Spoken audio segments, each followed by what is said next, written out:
अस्सलाम वालेकुम। तो कैसे हैं आप सब लोग? उम्मीद करती हूँ कि आप सब लोग ठीक होंगे। आज हमारे किचन में बनेगी क्रीम चाट और इसके लिए जो मैंने चीज़ें यहाँ पर यूज़ की हैं, क्विक सी वीडियो है, जल्दी जल्दी बताऊँगी। यहाँ पे हम लेंगे एप्पल जो इस शेप में कटे हुए होंगे। यहाँ पे ग्रेप्स हैं, धो के मैंने लैदा कर लिए हैं। कोई सा भी फल है आप इसमें ऐड कर सकते हैं। यहाँ जाएंगे बनानास, ठीक है।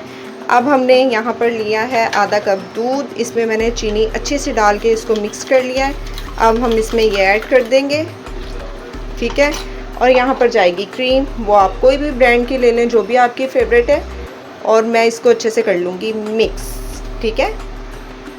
ये हो गई है अच्छे से मिक्स। एंड पे आप अपनी मर्ज़ी से यहाँ पे खजूर ऐड कर दें या कोई भी ड्राई फ्रूट डाल दें। मैं यहाँ पे बादाम और खजूर ऐड कर दूँगी, ठीक है।